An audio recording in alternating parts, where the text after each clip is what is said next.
In the glass towers of Seattle's energy district, a brilliant engineer was about to face the ultimate betrayal.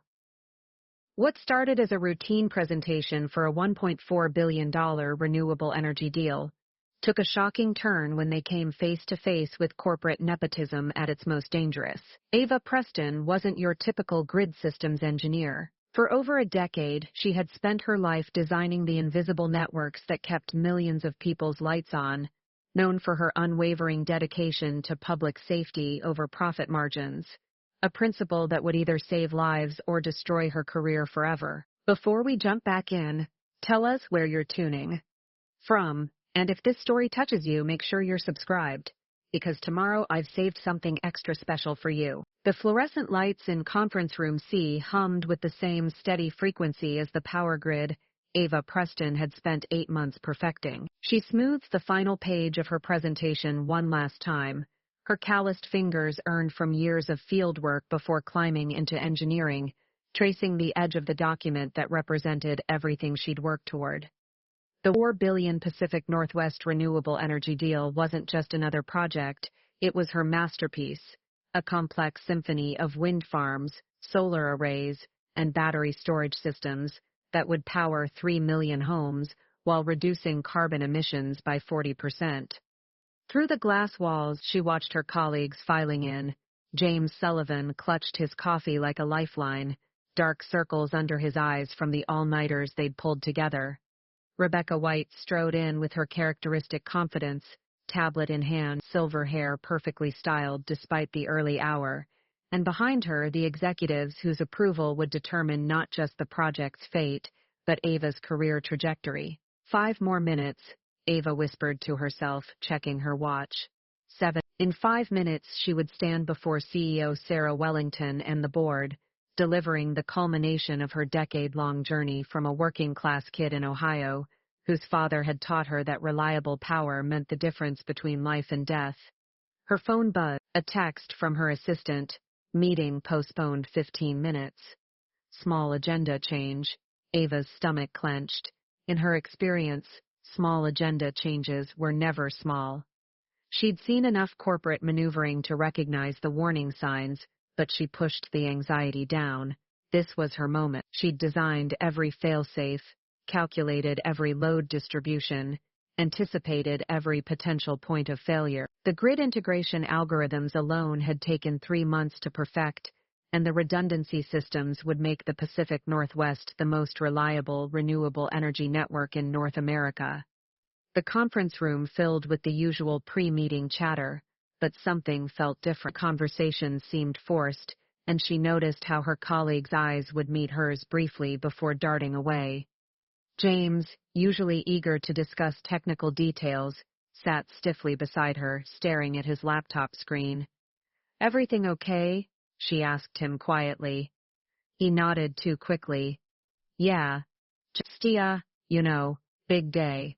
Sarah Wellington entered at exactly 8:10, her presence commanding immediate attention. The CEO's reputation for punctuality was legendary, which made the delay even more unsettling. Behind her walked Marcus Blackwood, the CFO, his silver hair slicked back and his expression unreadable, and beside him, Ava's breath caught. Tyler Blackwood. What was Marcus's son doing here? The 23-year-old looked like he'd stepped out of a business magazine photo shoot. Perfectly tailored navy suit, artfully tousled hair, the kind of confident smile that came from never having been told no. She'd seen him around the office occasionally, usually trailing behind his father or posing for company newsletter photos, but he'd never been involved in technical meetings. "Good morning, everyone," Sarah began, her voice carrying the authority that had transformed Meridian Energy Solutions from a regional player into a national powerhouse. "I know you're expecting to hear Ava's final presentation on the Pacific Northwest project, and I want to emphasize how exceptional her technical work has been." The words should have filled Ava with pride, but the past tense sent ice through her veins. "However," Sarah continued, "the board and I have made a strategic decision about the project's leadership moving forward. As we transition from technical development to implementation and stakeholder management, we need someone who can navigate the complex political and business relationships that will determine this project's ultimate success. Ava felt the room spin. She gripped the edge of the conference table, her knuckles white against the polished wood. 8 months of 12-hour days, of solving problems that had stumped senior engineers, of building something that would revolutionize renewable energy infrastructure. Therefore, I'm pleased to announce that Tyler Blackwood will be taking over as lead project manager for the Pacific Northwest deal, effective immediately. The silence that followed was deafening.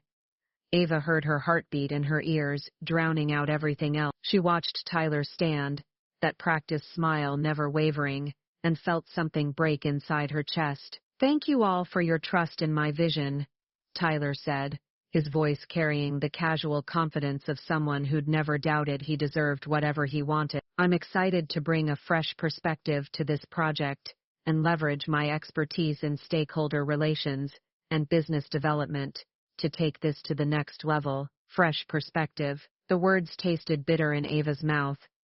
She looked around the room, watching her colleagues' faces. Rebecca's jaw was tight, her hands clasped so firmly, her knuckles had gone white. James wouldn't meet her eyes. The other engineers sat frozen, perhaps recognizing that if this could happen to Ava, brilliant, dedicated Ava, it could happen to any of them. Marcus Blackwood's satisfaction was barely concealed behind his professional mask. This wasn't business.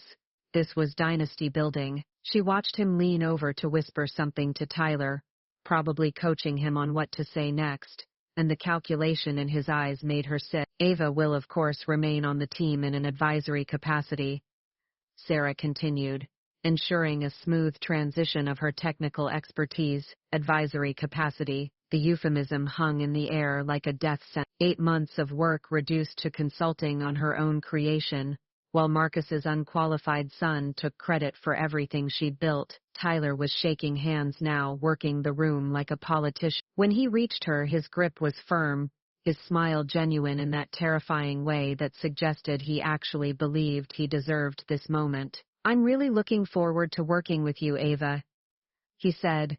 "Your technical background will be invaluable as we move into the execution phase." She stared at him. This boy who'd probably never worked a day of manual labor in his life, who'd never felt the weight of responsibility for keeping the lights on for millions of people. Behind him, she caught Rebecca's eye. Her mentor's expression was a mixture of rage and regret, but even Rebecca, one of the most powerful women in the company, was nodding along with the charade. "I'd like to review all technical documentation immediately," Tyler continued, already moving past her toward the presentation materials she'd spent weeks preparing. "We'll need to assess everything for optimization opportunity." He was already talking about changing her work, dismantling systems he couldn't possibly understand. She watched him flip through her calculations, his eyes scanning numbers that represented months of complex analysis, and she knew with crystalline certainty that he was seeing data points instead of the delicate balance of forces that kept power flowing to hospitals, schools, and homes. The meeting continued around her, but Ava felt disconnected from it all, as if she were watching through glass. People discussed implementation timelines and budget allocations, while Tyler nodded sagely, contributing nothing but buzzwords and business speak. She thought of her father working in Ohio's failing electrical grid, teaching her that engineering wasn't about profits or politics, it was about responsibility. "Are there any questions?" Sarah asked. Ava wanted to scream. She wanted to demand answers, to ask how someone with zero technical experience could possibly lead a project that required understanding complex load-balancing algorithms and grid integration protocols. Instead, she sat silent, trapped by the same corporate politeness that had just destroyed everything she'd worked for. "Excellent," Sarah concluded.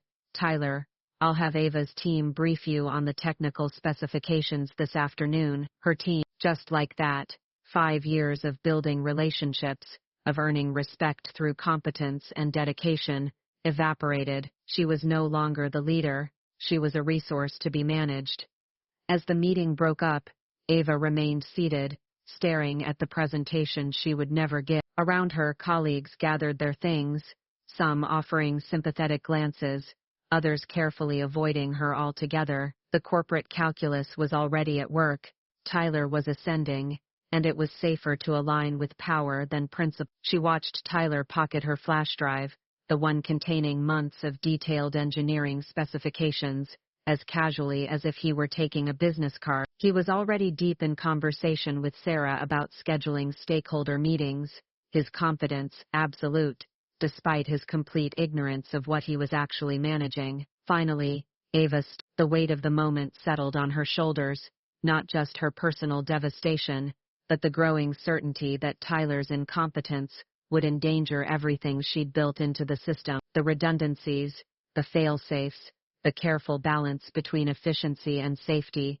all of it, now in the hands of someone who probably thought load balancing meant distributing work among employees. She walked toward the door, her legs unsteady. Behind her, she heard Tyler's voice, bright with enthusiasm, asking someone to explain the basic technical overview of the grid integration systems, basic technical overview of her life's work. The corridor outside felt like a different world, the familiar hum of office activity suddenly foreign and hostile. She passed her own office, would it still be hers by the end of the week, and kept walking, her mind reeling with the magnitude of what had just happened. At the elevator, she finally allowed herself to feel the full weight of it. 8 months of her life, 8 months of believing that competence mattered, that expertise would be rewarded, that the system she'd spent her career serving actually valued the things she'd been taught to value. The elevator doors opened and she stepped inside, watching the conference room grow smaller through the glass walls.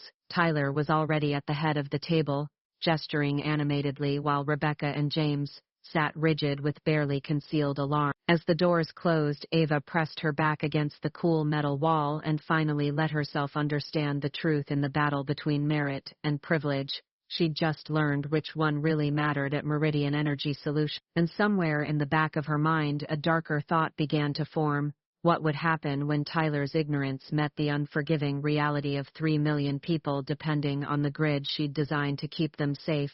The elevator doors had barely closed when Ava's composure finally cracked. She pressed her palms against the cool metal walls, fighting the wave of nausea that threatened to overwhelm her. The familiar hum of the building's electrical systems she'd helped design upgrades for just 2 years ago, seemed to mock her now with their steady reliability. Her office on the 15th floor felt like a shrine to futility when she finally reached it. The walls were covered with technical certifications, grid schematics and photos from construction sites where she'd overseen installation. Her desk was organized with the precision that had made her legendary among her colleagues, color-coded folders for different project phases, backup drives labeled with her meticulous handwriting, and a small framed picture of her father standing beside a transmission tower he'd helped repair after a devastating storm in Ohio. She sank into her chair and stared at the photo. Thomas Preston had worked 43 years for Ohio Edison,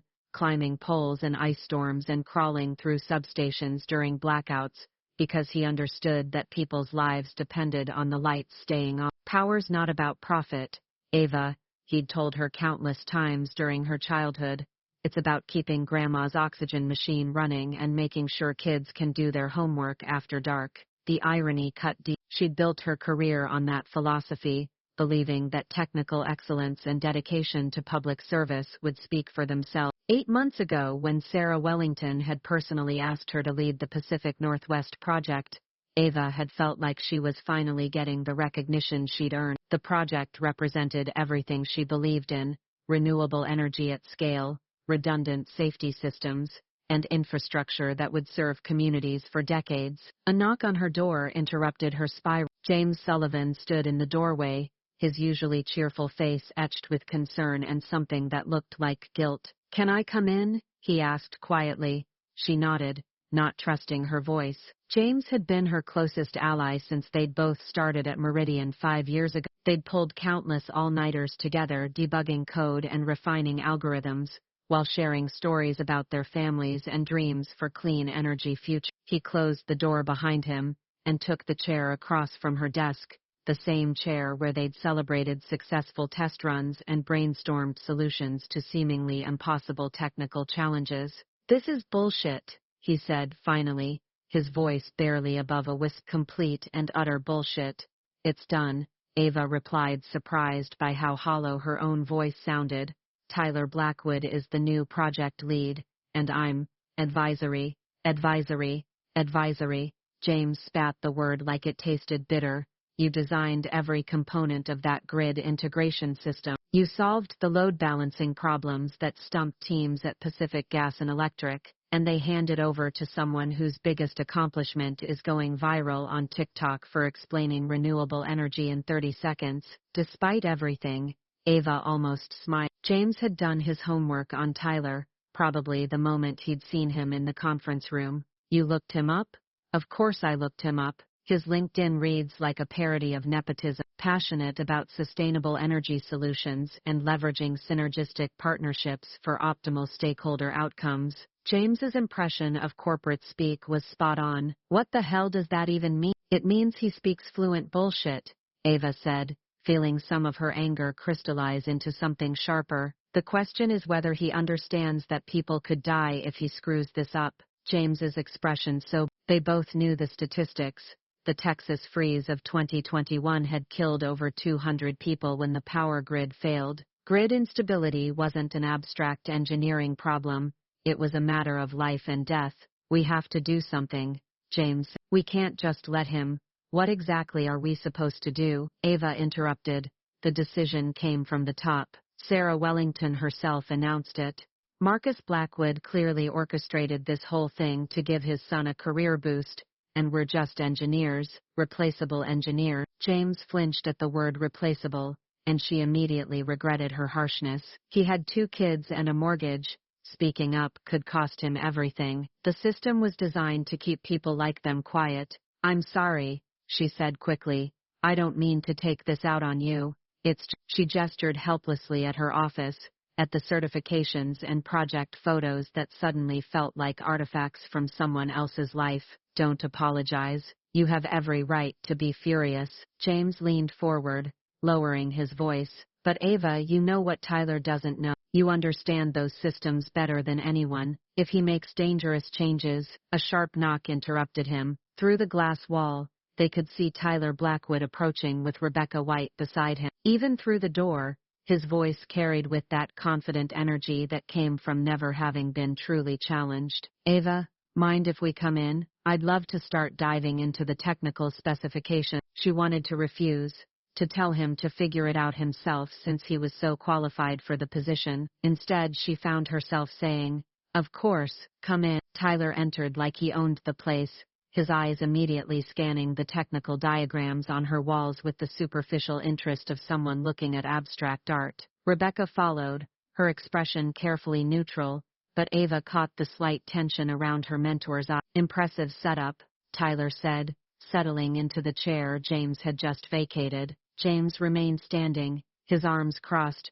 radiating barely contained hostility. I can see why everyone speaks so highly of your attention to detail. The Pacific Northwest grid integration requires that attention to detail, Ava replied carefully. The load balancing algorithms alone took 3 months to develop, and the redundancy systems are calibrated to handle multiple failure scenarios simultaneously. Tyler nodded enthusiastically, but she could see his eyes glazing over at the technical language. Absolutely, and I'm sure there are optimization opportunities we can explore to maximize efficiency and minimize costs. The words sent a chill down her spine. In engineering, optimization often meant cutting corners, and cost minimization usually translated to reducing safety margins. The current design already optimizes for reliability and efficiency, she said, trying to keep her voice steady. The redundancy systems might seem like overcapacity, but they're essential for preventing cascading failures. Right, but from a business perspective, we need to consider whether we're over-engineering the solution, Tyler continued, pulling out his phone to take notes. Stakeholders are going to want to see value optimization throughout the implementation phase. Rebecca finally spoke up. Tyler, the safety requirements for this project are non-negotiable. The regulatory framework alone requires triple redundancy for critical systems. Of course, Tyler said, waving dismissively. I'm not talking about compromising safety. I'm talking about smart engineering that maximizes ROI, while maintaining operational excellence. Ava exchanged a glance with Jay. Tyler was stringing together buzzwords without understanding what any of them meant in the context of electrical grid management. Smart engineering in his vocabulary clearly meant something very different from what it meant to actual engineer. "Would you like me to walk you through the load distribution models?" she offered, partly to test his knowledge, and partly from genuine concern about what he might change. "That would be great, but maybe we could start with a high-level overview. I want to understand the strategic framework before we get into the technical weeds." Strategic framework for a power grid. Ava felt something crack inside her chest, not her heart breaking this time, but her patience. Power grids didn't have strategic frameworks, they had physics. They had load calculations and fault tolerance, and the immutable laws of electrical engineering that didn't care about stakeholder synergy or optimization metrics. "The strategic framework is keeping the lights on," she said, and immediately regretted the edge in her voice. Tyler's smile faltered for just a moment, and she caught a glimpse of something uncertain beneath his confidence. "I understand your passion for the technical aspects, Ava. That expertise is exactly why I need you on my team. But we also need to think bigger picture, how this project positions Meridian as a leader in the renewable energy space, how it showcases our innovative approach to stakeholder relations." Your team. The phrase hit her like a physical blow. It was her project, her design, her 8 months of work, and now she was being recruited to join his team. "I think what Tyler means," Rebecca interjected smoothly, "is that we need to balance technical excellence with successful project delivery. Ava's engineering work is the foundation, and Tyler's management expertise will ensure we meet our business objectives." Management expertise. At 23, with a business degree, managing a project that could affect the power supply for 3 million people. Ava looked at Rebecca, searching for some sign that her mentor understood how insane this situation was, but Rebecca's expression remained professionally neutral, the face of someone who'd learned to survive in corporate hierarchies by choosing her battles carefully. Tyler's phone buzzed, and he glanced at it with obvious relief. "Actually, I need to head into another meeting with the stakeholder relations team. Ava, could you send me those technical specifications we discussed? I'd like to review everything before our session with the Pacific Northwest utility representatives tomorrow." Tomorrow? Ava couldn't hide her alarm. "Tyler, those specifications are incredibly complex. The utility engineers will have detailed questions about load calculations, fault protection schemes, and integration protocols. It takes months to fully understand." "I appreciate your concern," Tyler interrupted, standing up with that easy confidence restored. "But I've been briefed on the key points, and I'm confident we can present a compelling vision for the partnership. Sometimes fresh eyes can see opportunities that expertise might miss." He was gone before she could respond, leaving behind the faint scent of expensive cologne and the sound of Rebecca's carefully controlled breathing. "Ava," Rebecca began, but Ava held up her hand. "Preparing and narrating this story took us a lot of time, so if you are enjoying it, subscribe to our channel. It means a lot to us. Now back to the story." Please don't tell me this is just business, or that Tyler will grow into the role, or that I need to be a team player. Just don't." Rebecca sat down in Tyler's vacated chair, her composure finally cracking slightly. "You're right. This is completely fucked up." The profanity from her usually polished mentor was so unexpected that Ava almost laughed. "Almost. But we're stuck with it," Rebecca continued. "Sarah made this decision under pressure from the board, and Marcus has been planning this move for months. Fighting it directly would be career suicide for all of us. So we just watch him destroy 8 months of work. We try to minimize the damage. You stay close to the project, you guide him as much as possible, and you document everything. If he makes mistakes, when he makes mistakes, we'll be ready to step in. And if his mistakes get people killed," Rebecca was quiet for a long moment, "then we'll have to live with the fact that we saw it coming and didn't do enough to stop it." After Rebecca left, Ava sat alone in her office as the Seattle sky darkened outside her window. Her computer screen displayed Tyler's new social media post from an hour ago, a photo of him shaking hands with Sarah Wellington, accompanied by text about being honored to lead Meridian's groundbreaking renewable energy initiative, and hashtags about innovation and leadership. The comments were already rolling in from his college friends and business connections, congratulating him on his well-deserved promotion and praising his vision for sustainable energy. No one mentioned the 5 years of engineering work that had made his vision possible, or the thousands of hours of technical analysis that would keep the grid stable when the renewable energy sources fluctuate. She scrolled through the technical specifications on her screen. 8 months of meticulous work reduced to files that Tyler would probably skim through before his meeting tomorrow. Every calculation represented hours of analysis. Every redundancy system had been designed to prevent catastrophic failures, and every integration protocol had been tested and retested to ensure reliability. Now it was all in the hands of someone who thought smart engineering meant maximizing ROI. Her phone buzzed with a text from James. He's already scheduled meetings with contractors to review cost optimization opportunities. I'm scared, Ava.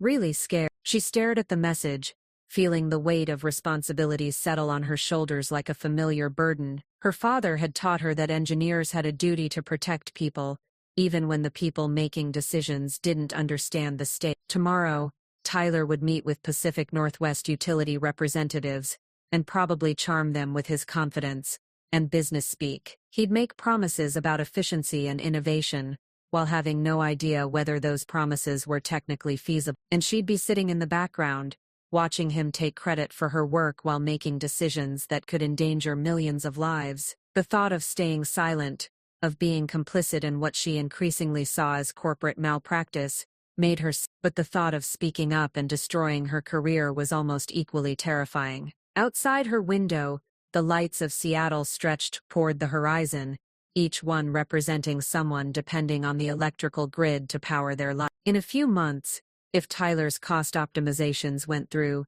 some of those lights might go dark when people needed them most. She saved her files and turned off her computer, but she knew she wouldn't sleep tonight. Somewhere out there, Tyler Blackwood was probably celebrating his promotion, completely unaware that he'd just been handed the power to create a disaster that could dwarf the Texas freeze. And somewhere in her apartment, surrounded by technical manuals and engineering text, Ava would spend the night trying to figure out how to protect 3 million people from someone who thought strategic frameworks were more important than the laws of physics. The conference room overlooked Elliott Bay, where container ships moved like slow giants through the morning fog. Ava sat at the far end of the polished table, relegated to what Tyler had cheerfully called her advisory position, watching him shuffle through her technical documents with the casual confidence of someone who'd never doubted his right to be anywhere. Across from them sat the Pacific Northwest utility representatives, Dr. Elena Rodriguez, chief grid engineer for Puget Sound Energy, and Michael Chen, director of renewable integration for Portland General Electric. Both had decades of experience managing power systems that kept the region running, and both were clearly expecting a technical deep dive into the most ambitious renewable energy project in Northwest history. Thank you all for coming, Tyler began, flashing the same practiced smile that had charmed investors and board members. I'm excited to share our vision for revolutionizing the Pacific Northwest energy landscape through innovative stakeholder partnerships and optimized resource allocation. Dr. Rodriguez exchanged a quick glance with Chen. Even from her peripheral position, Ava could see the slight furrow in Rodriguez's brow, the expression of someone expecting technical specifications and getting corporate speak instead. Mr. Blackwood, Rodriguez said politely, we're particularly interested in understanding the load balancing algorithms for the integrated wind and solar components. Our preliminary analysis suggests the intermittency patterns could create stability challenges during peak demand period. Tyler nodded enthusiastically, as if he understood exactly what she was talking about. Absolutely.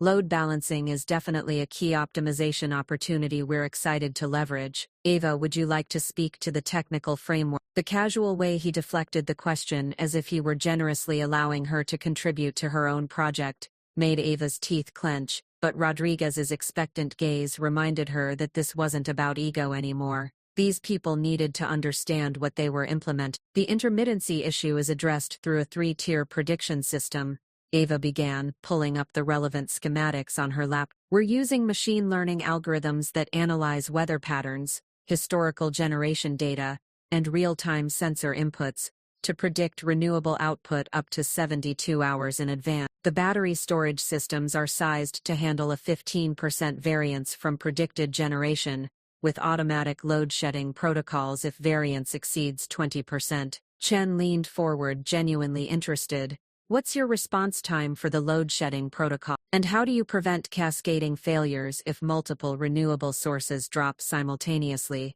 Before Ava could answer, Tyler jumped in. That's exactly the kind of innovative thinking we're bringing to this project. Our approach focuses on dynamic optimization that leverages real-time data analytics to maximize efficiency while maintaining operational excellence. The silence that followed was deafening. Rodriguez and Chen stared at Tyler with the polite confusion of people trying to parse meaningless jargon. Ava felt heat rising in her cheeks, not from embarrassment, but from growing alarm at Tyler's complete inability to engage with actual technical questions. I'm sorry, Rodriguez said carefully, but could you be more specific about the cascading failure prevention mechanism? We're dealing with a grid that serves 3 million people, and our risk assessment protocols require detailed technical specifications. Tyler's smile flickered for just a moment, the first crack in his confidence. Of course, the cascading failure prevention is handled through our comprehensive risk management framework, which incorporates best-in-class methodologies for system resilience optimization. Ava watched Rodriguez's expression shift from confusion to concern. As chief grid engineer, Rodriguez had probably seen what happened when people who didn't understand power systems made critical decisions. The 2003 Northeast blackout had started with a single transmission line failure and cascaded across 8 states because operators didn't understand the interconnected nature of the grid. Miss Blackwood, Chen interjected, his voice taking on a more formal tone. Perhaps we could review the actual technical documentation. We need to understand the specific fault protection schemes, the redundancy configurations, and the emergency response protocol. Absolutely, Tyler said, reaching for a folder with obvious relief. Ava has prepared comprehensive documentation that covers all the technical detail. He handed over the folder containing months of Ava's meticulous work, and she watched Rodriguez and Chen begin flipping through pages of load calculations, system diagrams, and failure analysis reports. Their expressions gradually shifted from concern to impressed comprehension, as they absorbed the depth and sophistication of her engineering work. This is excellent, Rodriguez murmured, studying a particularly complex diagram showing the integration between wind farms and battery storage. The fault detection algorithms are remarkably sophisticated. Who developed the machine learning models for the predictive maintenance systems? Tyler opened his mouth to respond, but Ava found herself speaking first. I developed those over a 6-month period, working with historical failure data from 17 different renewable installations. The models can predict component failures with 94% accuracy, up to 3 weeks in advance. Impressive, Chen said, looking up from the documentation. And the load-shedding priorities? How do you determine which consumers to disconnect during emergency scenarios? Again, Tyler began to speak, but Rodriguez held up her hand. Actually, I'd prefer to hear from the engineer who designed these systems. Miss Preston, could you walk us through the emergency protocols? For the next 45 minutes, Ava found herself essentially conducting the meeting. Tyler was supposed to be leading. She explained fault protection schemes, detailed redundancy configurations, and walked them through multiple failure scenarios. Rodriguez and Chen asked increasingly technical questions, clearly testing both her knowledge and the robustness of her design. Tyler sat largely silent, occasionally nodding sagely or interjecting with comments about stakeholder alignment that added nothing to the technical discussion. But Ava began to notice something troubling in his expressions during her explanations, not confusion, which would have been bad enough, but a kind of impatient dismissal, as if the technical details were unnecessary complication. One concern we have, Rodriguez said toward the end of their review, is the cost of these redundancy systems. They're impressive from an engineering standpoint, but the budget implications are significant. Have you considered optimization opportunities that might reduce capital expenditure while maintaining safety margins? Tyler perked up at the mention of cost optimization. That's exactly what I was thinking. There are definitely opportunities to streamline these systems and maximize value delivery while maintaining operational standards. What kind of streamlining? Chen asked, his tone cautious. Well, for instance, Tyler said, warming to his theme, do we really need triple redundancy for every system? Couldn't we optimize to double redundancy in non-critical areas and reinvest those savings into enhanced monitoring capabilities? Ava felt her blood run cold. Triple redundancy wasn't excessive engineering, it was the industry standard for critical infrastructure, written in regulations that Tyler clearly hadn't bothered to read. The triple redundancy is required by federal regulations, she said quickly. NERC standards mandate it for any system failure that could affect more than 100,000 customers. Tyler waved dismissively.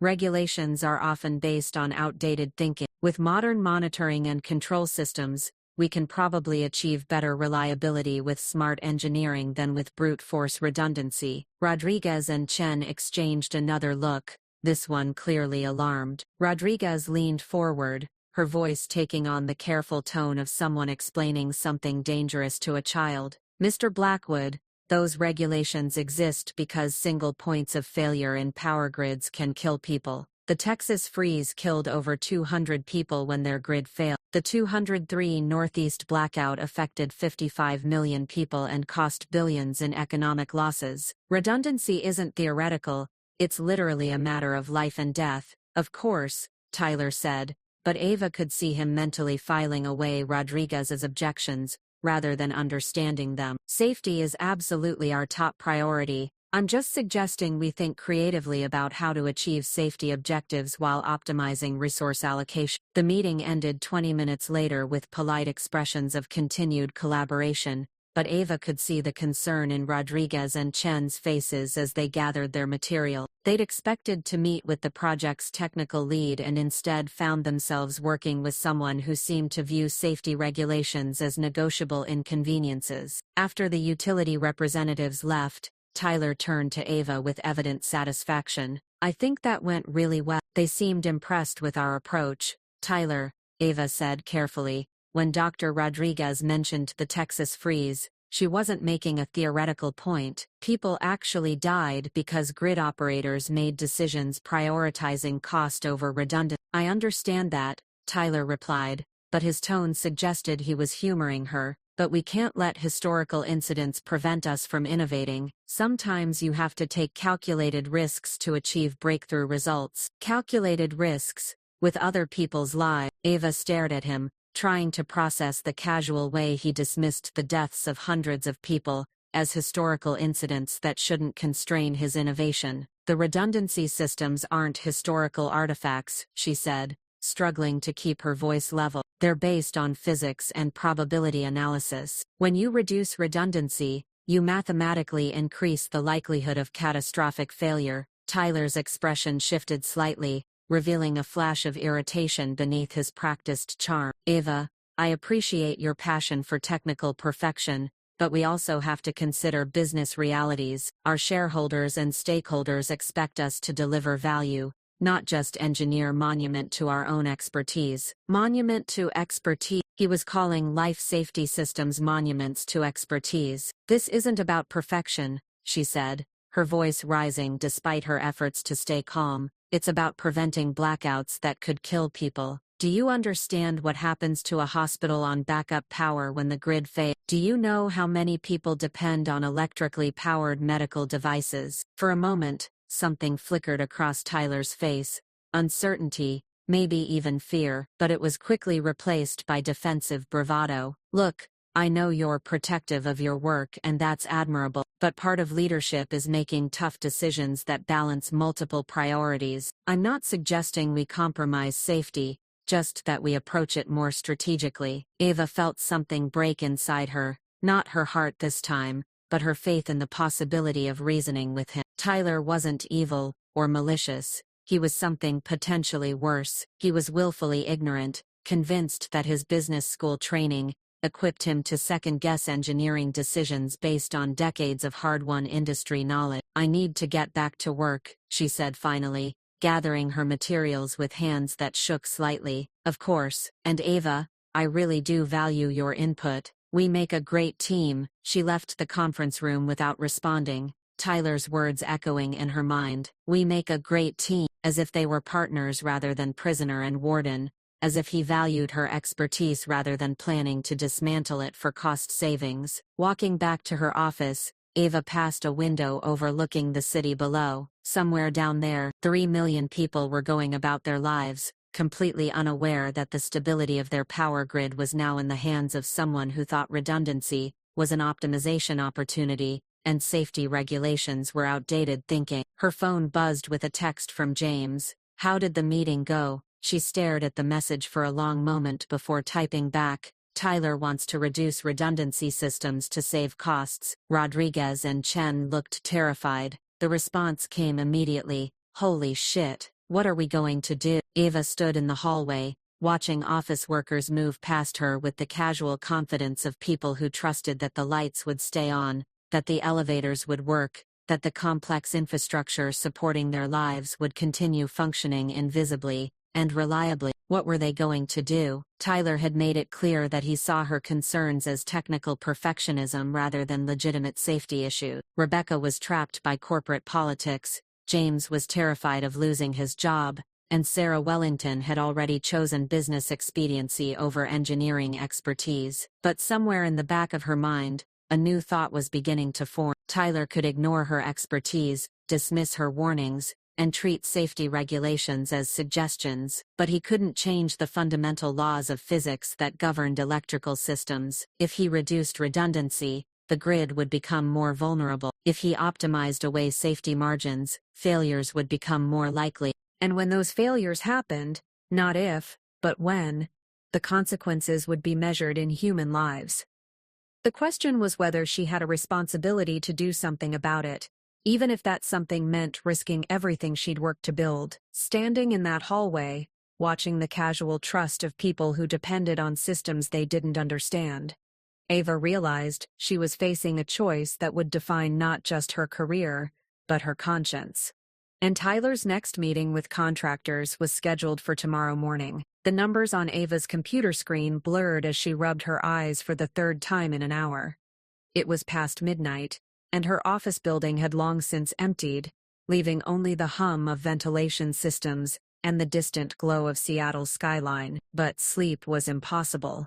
Not when every calculation she ran confirmed her worst fears about Tyler's proposed optimizations.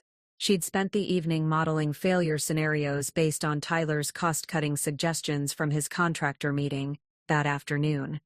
The results were catastrophic. Reducing triple redundancy to double redundancy increased the probability of cascading failures by 30%. Eliminating backup protection systems to save $12 million would leave 800,000 households vulnerable to extended blackouts if 2 transmission lines failed simultaneously, a scenario that occurred roughly every 18 months in the Pacific Northwest. The most chilling calculation involved Tyler's suggestion to reduce battery storage capacity by 30% to maximize cost efficiency. Her models showed that during peak winter demand, with typical wind generation variance, such a reduction could trigger rolling blackouts affecting 30 million people for up to 6 days. 6 days without power in February. She thought of nursing homes, hospitals running on backup generators, families with no heat during freezing temperatures. The Texas freeze had killed 2,046 people in 4 days. Tyler's optimizations could be worse. Her hands trembled as she saved the analysis to an encrypted drive. This wasn't theoretical anymore. Tyler had already sent preliminary approval to 3 contractors to begin value engineering the systems she'd designed. The modifications would begin next week, unless someone stopped them. A soft knock on her door made her jump. Through the glass wall she saw James holding 2 cups of coffee, his face gaunt with exhaustion and worry. "Couldn't sleep, either?" he asked, settling into the chair across from her desk. "James, look at this." She turned her laptop toward him, showing the failure probability charts. "These are the numbers if Tyler implements his changes." James studied the screen. his expression growing more horrified with each scenario. Jesus Christ, Ava! These failure rates would be looking at a disaster that makes the Texas freeze look minor. And he doesn't understand any of it. This afternoon, when the contractors asked about backup protection protocols, he told them we could leverage real-time monitoring to provide virtual redundancy. Virtual redundancy? James, do you know what happens when virtual systems fail? The same thing that happens when imaginary parachutes fail, James muttered. He was quiet for a long moment, staring at the data. We have to do something. Like what? I tried explaining the risks to Tyler. I showed him regulatory requirements. I even brought up the Texas deaths, and he dismissed them as historical incidents that shouldn't constrain innovation. What about Rebecca? Or Sarah Wellington? Ava pulled up another document, her email exchange with Rebecca from earlier that evening. Rebecca says her hands are tied. The cost savings Tyler's proposing would add $50 million to the project's profitability. The board is thrilled. Sarah Wellington sent a company-wide email congratulating Tyler on his innovative approach to value optimization. James leaned back in his chair, running his hands through his hair. So they're all complicit. They'd rather risk a catastrophic failure than admit they put an unqualified kid in charge of a life safety system. It's worse than that. I don't think they understand the risk. To them, this is just another business decision. Optimize costs, maximize profits, deliver value to shareholders. They can't conceptualize the difference between reducing redundancy in a marketing budget versus reducing redundancy in a power grid. Then we have to make them understand how. Tyler has Marcus backing him, Sarah supporting him, and a board that sees dollar signs. Who's going to listen to two engineers saying the golden boy might kill people? James was quiet for several minutes, sipping his coffee and staring out at the city lights below. When he finally spoke, his voice was barely above a whisper. My daughter has asthma, severe asthma. When she was 4, our power went out during a storm, and her nebulizer stopped working. We had to rush her to the emergency room because she couldn't breathe. He looked up at Ava, his eyes reflecting the desktop's glow. That was a 3-hour outage. What happens to kids like Emma during a 6-day blackout? The question hung between them like an accusation. Ava knew the statistics.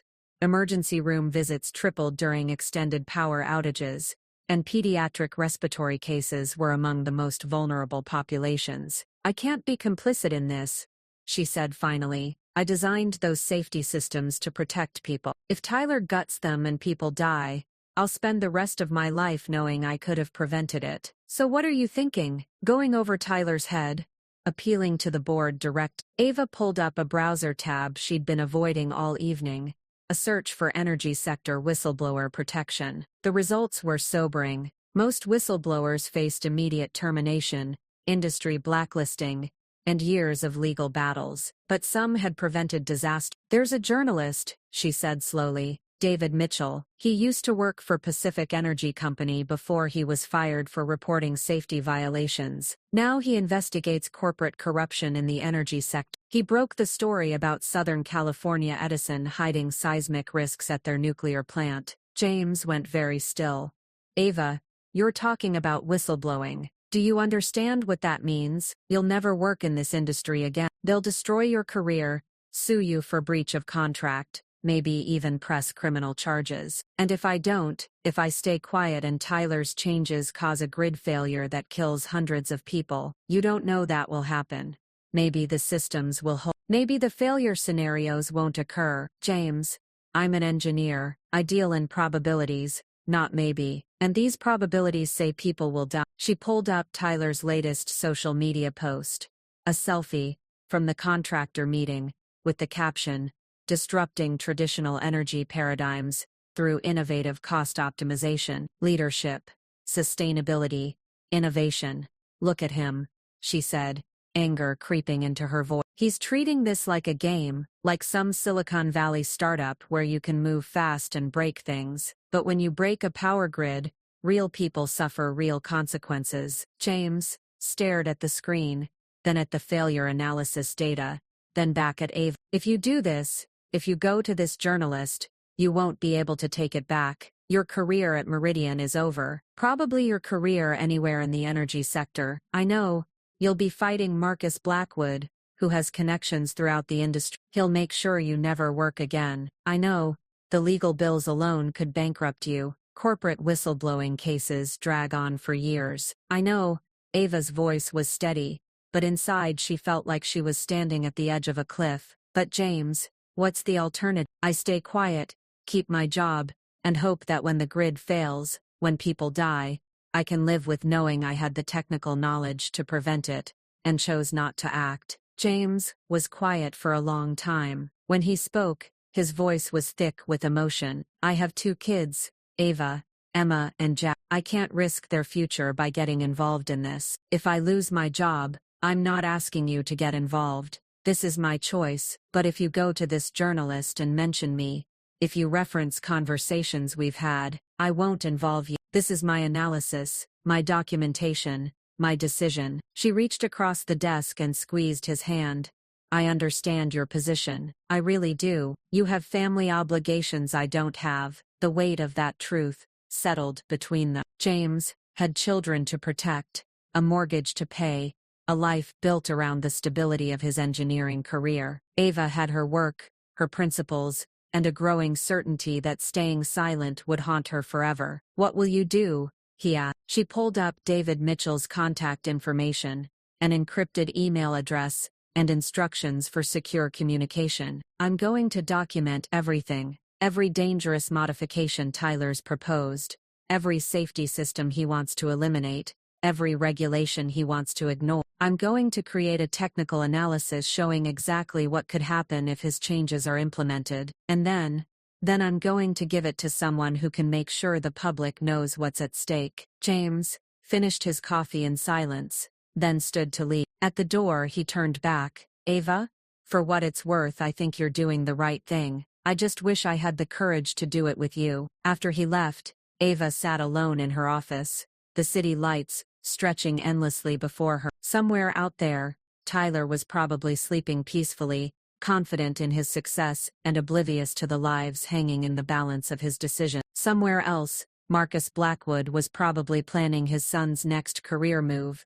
building a dynasty on the foundation of expertise he'd never bothered to understand. And in emergency rooms, nursing homes, and houses throughout the Pacific Northwest, people were depending on systems they'd never seen, trusting that someone somewhere understood the delicate balance between power generation and consumption that kept their world functioning. She opened a new document and began typing, "Confidential technical analysis, critical safety risks in Pacific Northwest renewable energy integration project." For the next 6 hours, she documented everything. Tyler's proposed modifications, her failure analysis calculations, the regulatory violations his changes would create, and the human cost of each optimization. She included transcripts of his statements dismissing safety concerns, screenshots of his social media posts, treating the project like a personal branding opportunity, and detailed explanations of why each redundancy system existed. As dawn broke over Seattle, painting the sky in shades of pink and gold,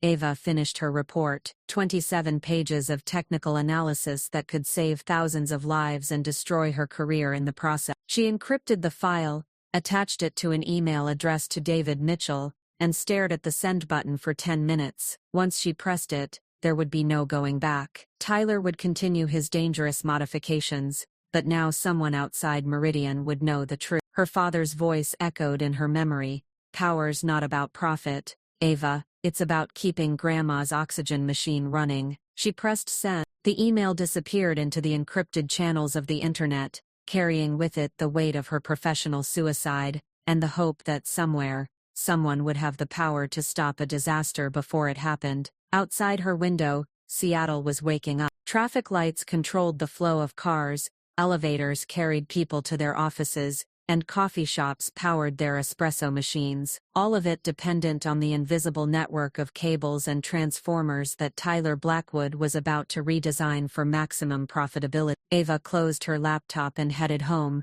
knowing she'd crossed a line she could never uncross. In a few hours she'd have to return to work and pretend everything was normal while waiting to see if her act of conscience would save lives or simply destroy her own. The only certainty was that whatever happened next, she'd be able to live with herself, and for someone who'd spent her career building systems to protect people, that was the only optimization that really mattered. 3 days after sending her encrypted email to David Mitchell, Ava sat in another conference room watching Tyler present his optimization framework to the Meridian Board of Directors. She kept her expression carefully neutral, taking notes with the methodical precision that had become her survival mechanism, while internally documenting every dangerous decision being made in real time. As you can see from slide 12, Tyler said, clicking through his PowerPoint with practiced confidence, our value engineering approach delivers $73 million in cost savings, while maintaining all essential operational parameters. Ava's pen nearly snapped in her grip.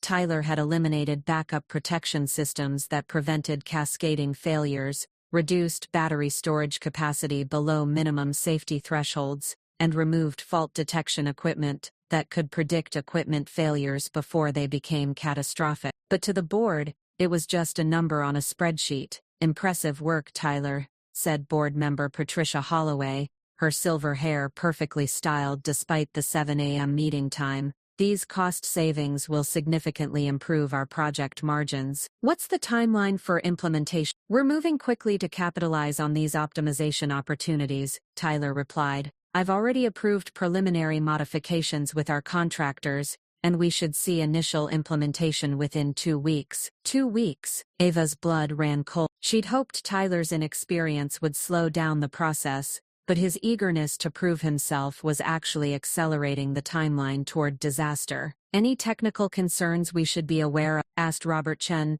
the only board member with an engineering background, though his expertise was in aerospace rather than power systems. Tyler's smile never wavered. Our technical team has thoroughly reviewed all modifications. Ava, would you like to comment on the technical validation? The question hung in the air like a trap. Around the table, 8 board members looked at her expectantly. Tyler's expression was innocent, but she caught the subtle challenge in his eyes, the unspoken reminder that she was supposed to be supporting his leadership. The modifications represent significant changes to the original design parameters, she said carefully. Each system that's being modified serves specific safety and reliability functions that should be thoroughly analyzed before implementation. Of course, Tyler interjected smoothly before anyone could ask follow-up questions. That's exactly the kind of detailed technical oversight Ava provides. We're maintaining rigorous safety standards while optimizing for efficiency and cost-effective. He just twisted her warning into an endorsement. Ava watched the board members nod approvingly, completely missing the distinction between her actual words and Tyler's interpretation. Most of them probably couldn't tell the difference between load balancing and load shedding if their lives depended on it. After the meeting, Ava retreated to her office and immediately began documenting the exchange. Her new routine had become obsessive. Record every meeting, save every email, screenshot every decision that violated safety protocols. Her encrypted drives now contained a comprehensive archive of Tyler's incompetence and the corporate machinery enabling it. Her phone buzzed with a text from an unknown number. Coffee, DM, David Mitchell. Her heart rate spiked as she realized he'd responded to her whistleblower report. She deleted the text and headed for the coffee shop 3 blocks from Meridian's headquarters. She found him in a corner booth, exactly as his online photos had suggested, mid-40s, prematurely gray hair, and the intense focus of someone who'd made too many enemies to ever truly relax. He looked up as she approached and she saw the recognition in his eyes, despite having never met. Ms. Preston? His voice was quiet, careful. Thank you for reaching out. She slid into the booth across from him, hyper-aware of every person in the cafe who might be watching. Did you receive my analysis? I did, and I've spent the last 72 hours verifying your technical claims with independent experts. His expression was grim. If Tyler Blackwood implements these modifications, you're looking at a potential catastrophe that could dwarf the Texas freeze. Hearing her fears confirmed by someone outside Meridian should have been validating, but instead, it made everything more real, more terrifying. What happens now? Now I need more evidence. Your technical analysis is damning, but corporate lawyers will argue it's theoretical doomsday scenarios from a disgruntled employee. I need documentation showing that Meridian's leadership knows about these risks and is choosing to ignore them. They don't know, Ava said. That's the problem. Tyler presents everything as optimization and innovation. The board sees cost savings and profit margins, not safety risks. Then we need to document that willful ignorance. Every meeting where safety concerns are dismissed, every email where profits are prioritized over public safety, every decision that violates industry standards. David leaned forward. Can you get me that documentation? I've been collecting it already. She slid a flash drive across the table. Meeting recordings, email exchanges, technical specifications showing the violations. But David, if this comes out, they'll know it came from me. I'm the only person with access to all this information. I understand the risk you're taking, but people's lives are at stake. That afternoon, Ava returned to find Tyler in her office, studying the technical manuals on her bookshelf with the casual curiosity of someone browsing magazine titles. Ava, perfect timing. I wanted to discuss the battery storage optimization with you. He settled into her desk chair, her chair, with the unconscious entitlement that had defined his entire life. The contractors are suggesting we could achieve similar performance with 40% less storage capacity by implementing dynamic load algorithms. Dynamic load algorithm. Ava had heard Tyler use that phrase before, always in context that suggested he had no idea what it actually meant. Tyler, battery storage isn't just about average performance, it's about handling peak demand during worst-case scenario. If you reduce capacity by 40%, you eliminate our ability to handle simultaneous equipment failures during high-demand periods. But what's the probability of multiple simultaneous failures? I mean, we're talking about worst-case scenarios that might never happen. They happen roughly every 18 to 24 months in the Pacific Northwest. The 2018 windstorm knocked out 3 transmission lines simultaneously. The 2019 ice storm caused cascading failures across 2 states. These aren't theoretical scenarios, they're predictable events that grid engineers plan for. Tyler waved dismissively. But we'll have real-time monitoring and automated response systems. We can adapt dynamically, instead of over-engineering for every possible scenario. Those monitoring systems you're referring to, you eliminated them in last week's cost optimization. And the automated response systems require the backup power supplies you removed in Tuesday's value engineering session. For a moment, Tyler's confident mask slipped, revealing a flash of uncertainty, but it was quickly replaced by defensive irritation. Ava, I appreciate your thoroughness, but sometimes perfectionism can be the enemy of progress. We can't let fear of hypothetical failures prevent us from delivering value to our stakeholders. These aren't hypothetical failures, they're mathematical certainties, given enough time and the right conditions, and when they happen, people die. Look, I understand you're passionate about your work, but part of leadership is making strategic trade-offs. We can't gold-plate every system just to achieve theoretical perfection. Gold-plate, he was calling life safety systems, gold-plate. That evening, Ava worked late again, not because she had to, but because she needed the documentation. Tyler's dismissal of safety concerns, his reduction of critical systems to theoretical perfection, his casual willingness to eliminate protections that prevented deaths, all of it went into her encrypted file. She was saving an audio recording of their conversation when her computer chimed with a new email from Marcus Blackwood. Board presentation feedback: outstanding work by Tyler on cost optimization. Sarah and I are recommending him for accelerated advancement to VP level. His innovative approach to challenging traditional engineering paradigms is exactly what Meridian needs for the next decade. Challenging traditional engineering paradigms, as if physics were a marketing strategy that could be disrupted through innovative thinking. Her phone buzzed with another unknown number. Compelling evidence. Need more board-level documentation showing awareness of risks. Can you access executive communication? Executive communications meant hacking into systems above her clearance level, accessing emails and documents that could definitively prove corporate negligence. It also meant committing felonies that could send her to prison, even if she saved thousands of lives. But as she looked around her office at the technical manuals, Tyler dismissed as outdated thinking, at the certifications he saw as obstacles to innovation, at the photo of her father who'd spent his career keeping the lights on for people who never knew his name. She realized she'd already crossed the line that separated following orders from following conscience. Her fingers moved across the keyboard, navigating through Meridian's network with the administrative access she'd earned through 5 years of exemplary service. Sarah Wellington's email folder opened, revealing months of communications about the Pacific Northwest project. The first email made her stomach drop. Marcus, Tyler's cost reductions are impressive, but I'm concerned about the safety implications. Can you confirm his modifications meet industry standards? Marcus's response sent 30 minutes later. Sarah, I've reviewed Tyler's work personally. The safety margins in the original design were excessive. His optimizations bring us in line with industry best practices, while delivering significant value. Full confidence in his technical judgment. MB. Marcus had lied. Directly, unambiguously lied to the CEO about safety standards. Tyler's modifications didn't meet industry best practices. They violated them catastrophically. But Sarah had trusted Marcus's expertise and approved the change. More emails revealed the pattern. Every time someone raised safety concerns, Marcus dismissed them with assurances about Tyler's competence.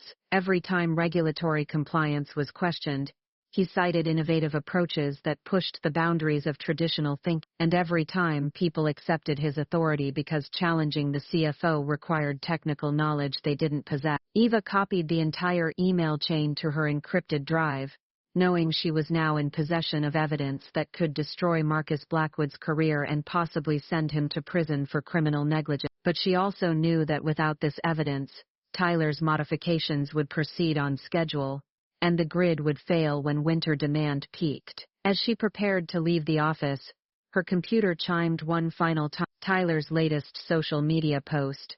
A photo of himself signing contracts with construction crews, captioned, Day 1 of implementation, proud to lead Meridian's revolutionary approach to renewable energy infrastructure. Sometimes you have to break a few eggs to make an omelet. Innovation, leadership, disruptive thinking.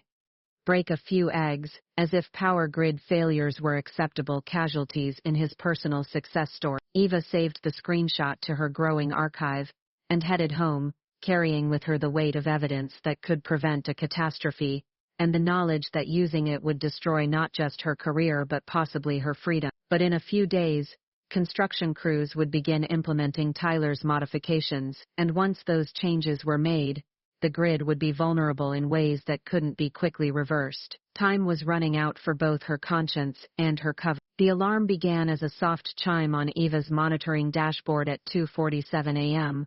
on a Tuesday morning. She'd been working late in her office, ostensibly reviewing contractor proposals, but actually copying more executive communications to her encrypted drives, when the grid stability alert flashed across her secondary monitor. Her blood turned to ice as she read the data streaming from the test installation in Oregon.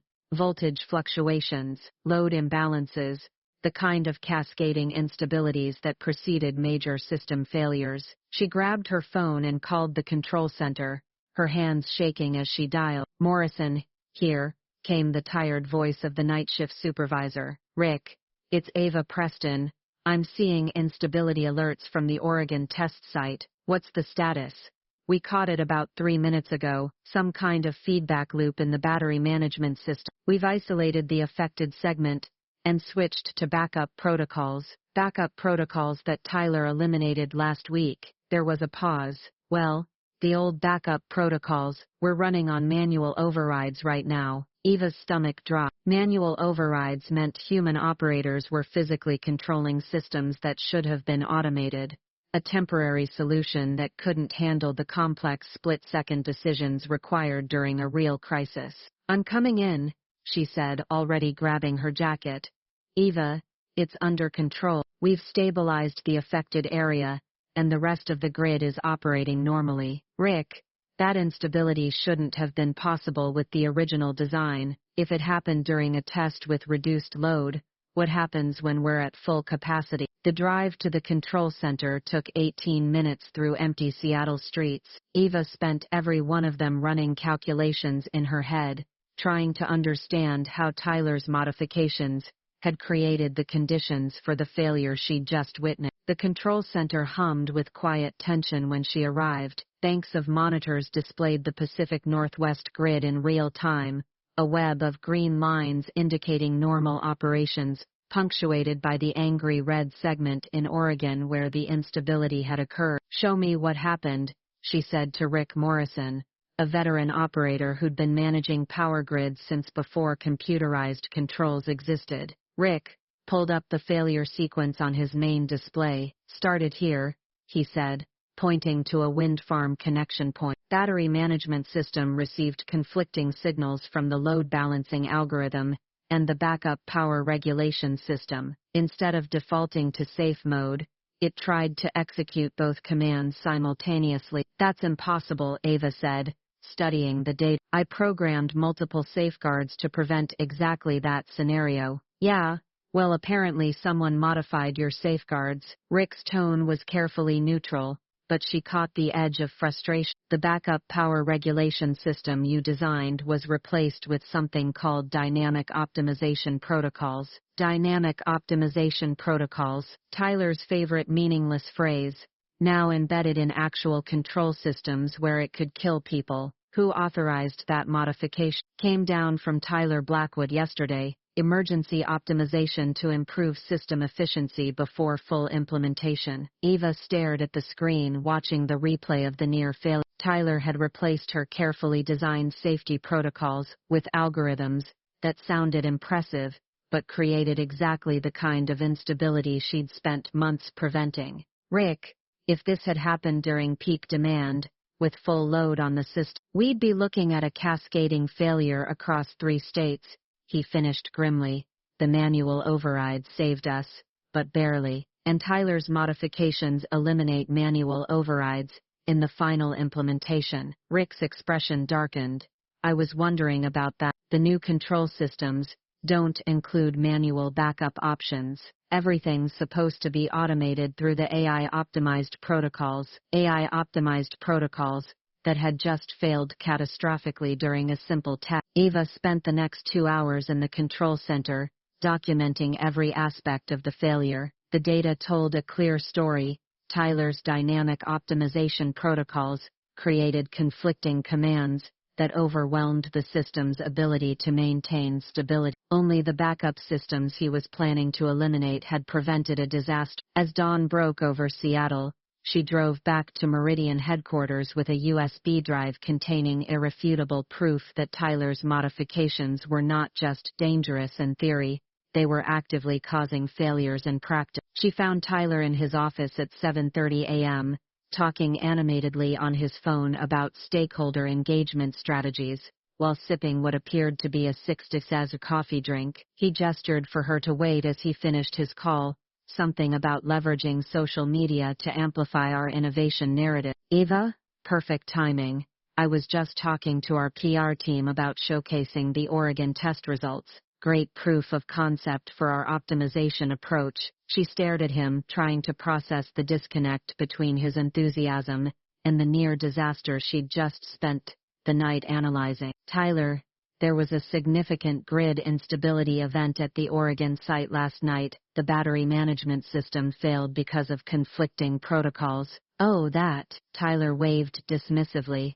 "Rick Morrison called me about it. Minor hiccup in the optimization algorithm. The system self-corrected within minutes, which proves our dynamic protocols are working exactly as designed." "Self-corrected, Tyler." The system nearly cascaded into a 3-state blackout. "The only thing that prevented it was manual intervention using backup systems you're planning to eliminate." Tyler's expression shifted to patient condescension, the look of someone explaining simple concepts to a slow student. "Ava, every new technology has growing pains. The important thing is that our systems adapted and learned from the experience. That's what dynamic optimization means, the ability to evolve and improve through operational feedback." This wasn't operational feedback, this was a critical system failure that required human intervention to prevent catastrophe, but it didn't prevent catastrophe, did it? The grid stayed online, power kept flowing,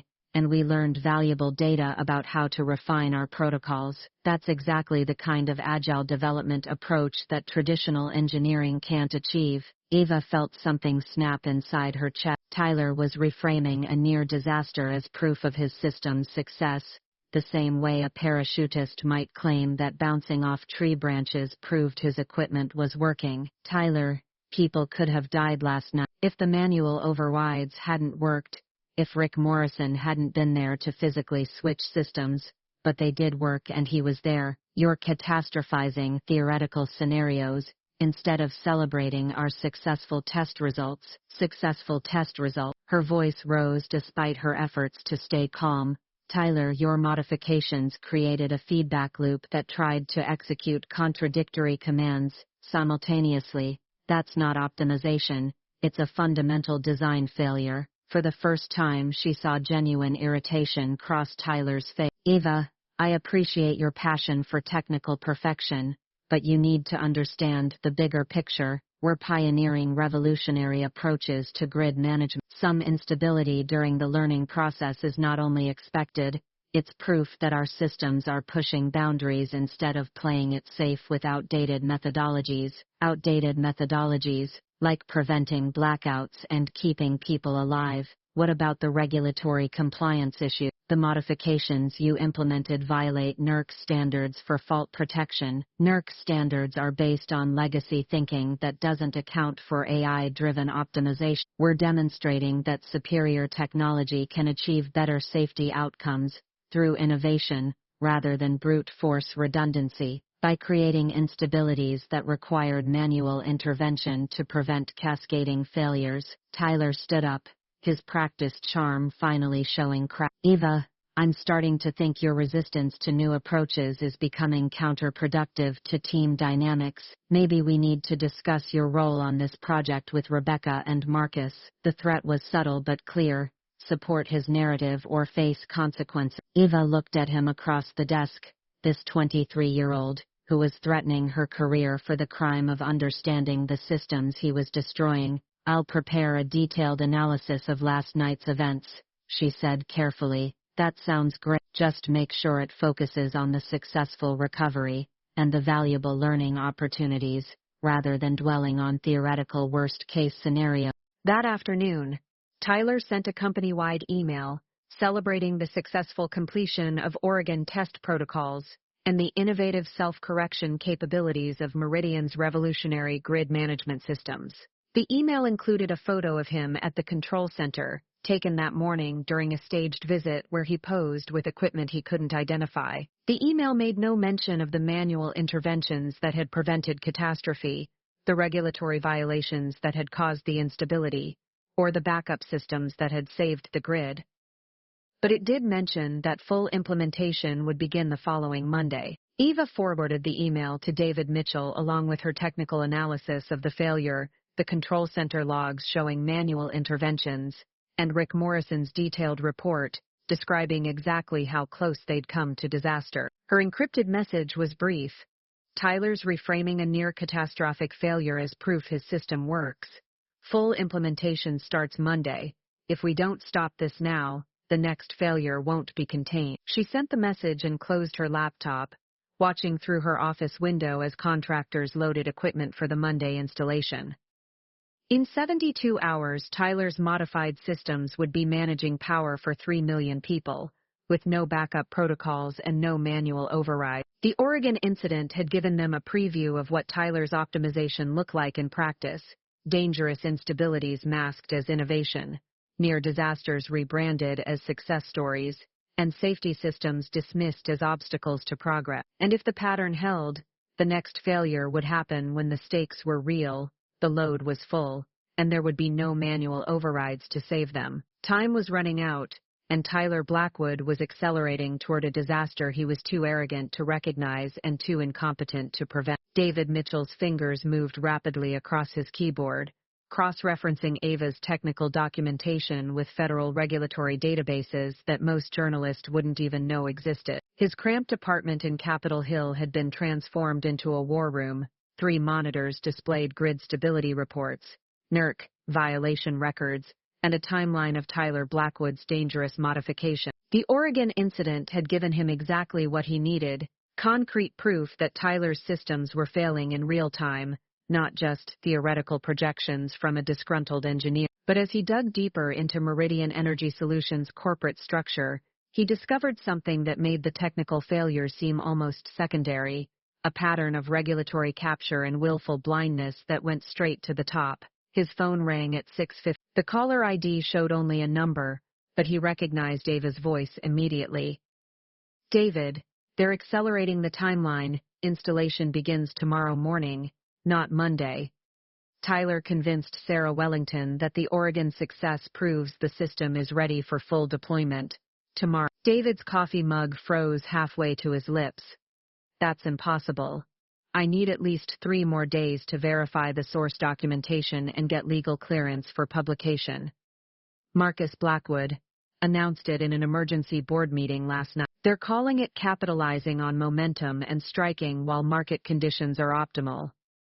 The real reason is that Tyler's terrified someone will discover what really happened in Oregon." David pulled up his investigation timeline, calculating how much he could publish in 24 hours. "I have enough for a preliminary story, but the bombshell evidence, Marcus's emails lying to the CEO, the NERC violations, the pattern of covering up safety concerns that needs more verification. Then, verify it fast, because once those systems go online tomorrow, changing them back will take months, and we can't afford another Oregon incident when the grid is operating at full capacity." After Ava hung up, David stared at his screens with the familiar mix of excitement and dread that came with investigating stories that could save lives or destroy careers. He'd been down this road before: corporate executives dismissing safety concerns, regulators captured by the industries they were supposed to oversee, and whistleblowers risking everything to protect people who would never know their name. His investigation into Pacific Energy Company had cost him his career in the energy sector, but it had also prevented a nuclear accident that could have made Chernobyl look minor. Now he was racing against another clock, trying to expose another cover-up before another disaster. He opened a secure connection to his editor at Energy Watch Weekly, the only publication that had been willing to hire him after his Pacific Energy expose. Margaret Chen answered on the first ring, her voice sharp with the caffeine alertness of someone who'd been working since 4 a.m. "Dave, please tell me you have something concrete on Meridian." "I have everything concrete on Meridian: technical documentation proving safety violations, executive emails showing deliberate deception, and real-time evidence of system failures being covered up. But they're implementing tomorrow morning, which means we need to publish tonight." "Tonight?" Margaret's voice shifted to the careful tone she used when legal liability was involved.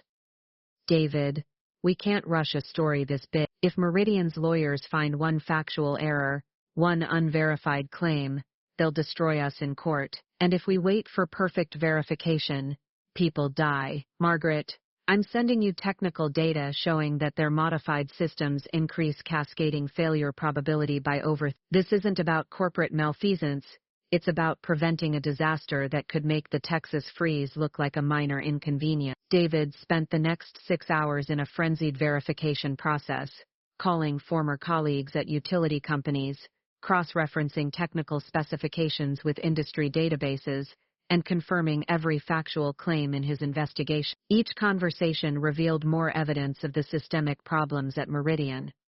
Dr. Patricia Reeves, former head of grid operations at California ISO, was particularly damning.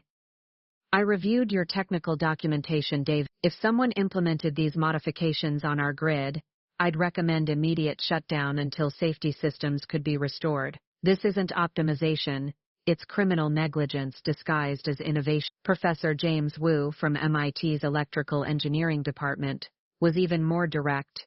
"The Oregon incident your source described is a textbook example of how cascade failures begin. The fact that they're interpreting it as proof of system reliability suggests they fundamentally don't understand what they're managing."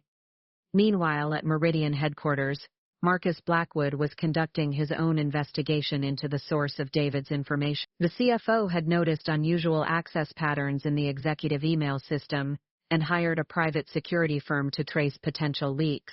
Ava discovered this when James Sullivan found her in the parking garage at 7 p.m., his face pale with panic. "They're doing a security audit," he whispered, glancing around nervously. "ID's tracking all email access, file downloads, everything." Marcus is convinced someone's feeding information to journalists. "What kind of tracking?" "Full forensic analysis. Every login, every file accessed, every external communication. If you've been copying files or accessing systems above your clearance level." He didn't finish the sentence. Ava felt the walls closing in. Her encrypted drives contained months of evidence that could prove corporate negligence, but accessing that evidence had required violations of computer security protocols that could send her to federal prison. If Marcus's investigation traced her activities, she'd face criminal charges that would make her unemployable anywhere in the energy sector. "How long do we have?" The security firm said they'd have preliminary results by tomorrow afternoon. "Ava, if they trace this back to you, I know." She thought of David Mitchell working frantically to publish his investigation, of the installation crews that would begin implementing Tyler's dangerous modifications in 12 hours, of the 2-3 million people who depended on systems they couldn't understand. "James, I need you to do something, and I need you to do it without asking questions." She handed him a sealed envelope. "If something happens to me, if I'm arrested, if I disappear, if I have an accident, give this to Rebecca White. It contains access codes for encrypted drives hidden in 3 different locations. Tell her the evidence can prevent a catastrophe, but only if someone with authority acts on it immediately." James stared at the envelope like it contained anthrax. "Ava, you're scaring me.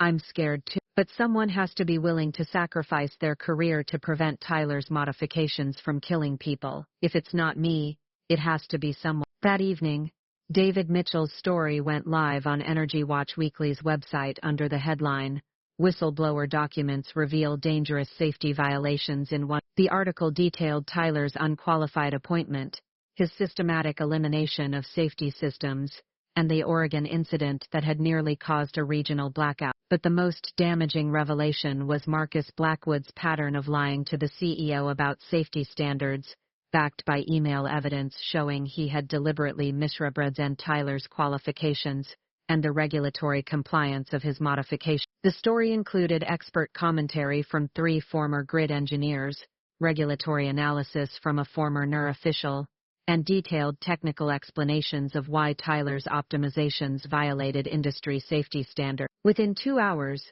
the article had been shared over 10,000 times on social media, picked up by major news outlets, and triggered emergency calls from federal regulators demanding explanations from Meridian's leadership. At 11:47 p.m., Sarah Wellington sent a company-wide email announcing the temporary postponement of the Pacific Northwest implementation pending a comprehensive safety review. The installation scheduled for the next morning was canceled indefinitely. But at 12:15 a.m., Marcus Blackwood sent a different message to his private security team: "Priority escalation, full forensic analysis by 8 a.m. tomorrow. I want the identity of every person who accessed classified information in the past 6 months. Corporate sabotage will be prosecuted to the fullest extent of federal law." David Mitchell had succeeded in stopping the immediate implementation, but he'd also triggered a corporate manhunt that would inevitably lead back to Ava Preston. Her choice to become a whistleblower had saved the grid from Tyler's dangerous modifications,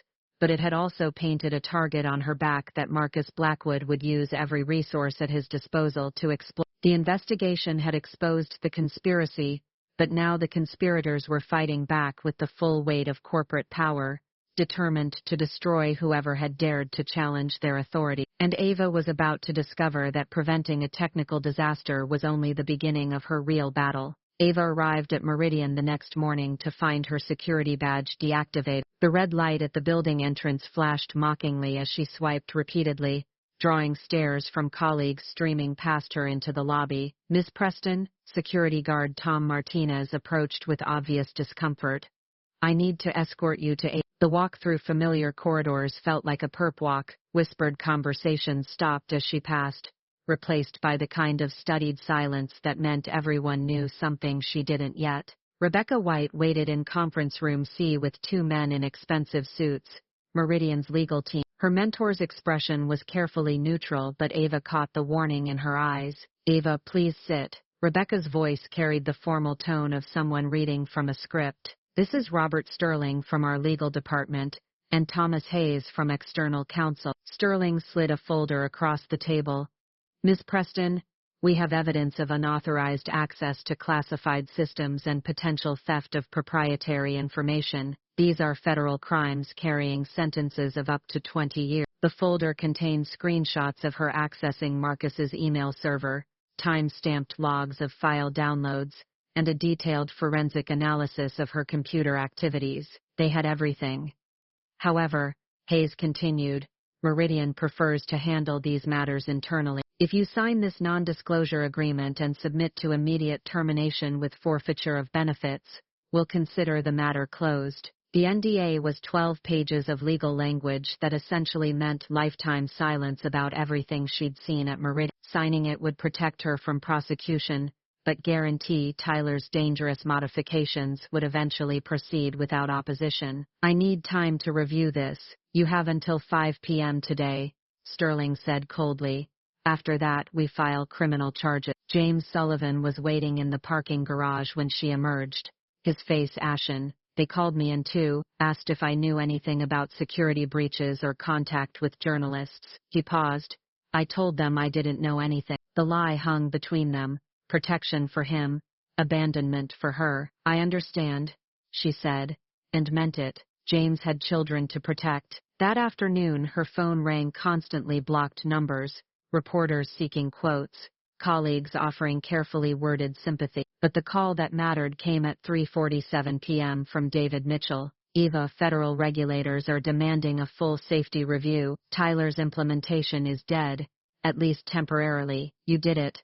At what cost?" She stared at the NDA on her kitchen table. "Marcus has evidence of everything. If I don't sign this agreement by 5 p.m., I face federal charges." "Don't sign. I have 3 more newspapers ready to run. Follow-up stories. Public pressure will protect you better than corporate agreements." "David, they have forensic evidence of me accessing classified systems. This isn't about public relations. It's about prison time. Then we make sure the story is too big for them to prosecute. I'm sending you secure contact information for Senator Patricia Williams. She chairs the Energy Committee. If federal regulators get involved, Meridian can't silence you without looking guilty of obstruction." At 4:55 p.m., Eva walked back into Meridian headquarters. Rebecca, Sterling, and Hayes waited in the same conference room, the NDA ready for her signature. She set the unsigned document on the table. "Miss Preston," Sterling began, "I hope you understand the consequences. I understand that Tyler Blackwood's modifications could have killed thousands of people, and that Marcus Blackwood lied to cover it up. I also understand that sometimes doing the right thing costs everything." Sterling reached for his phone. "I'm calling the FBI. You should also call the Senate Energy Committee," Eva replied calmly. "Senator Williams is expecting their call about why Meridian is prosecuting whistleblowers instead of fixing safety violations." For the first time, uncertainty flickered across Sterling's face. Prosecuting whistleblowers during active congressional oversight created political problems that corporate lawyers preferred to avoid. Rebecca finally spoke.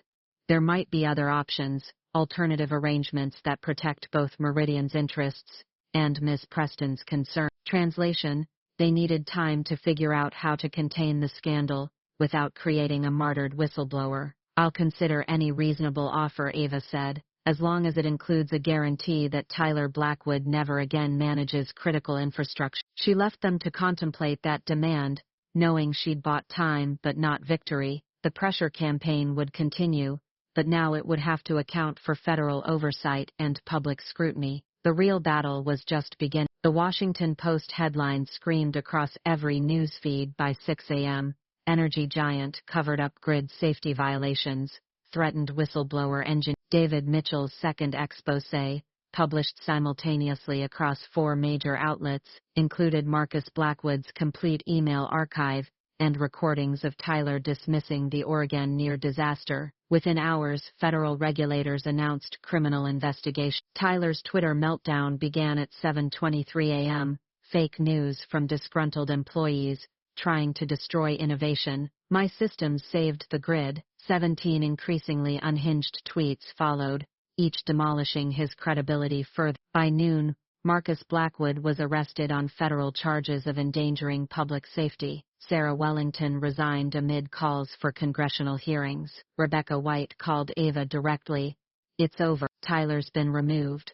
The project's suspended indefinitely, and the board wants you back to oversee safety restoration." "What about the criminal charges?" "Dropped.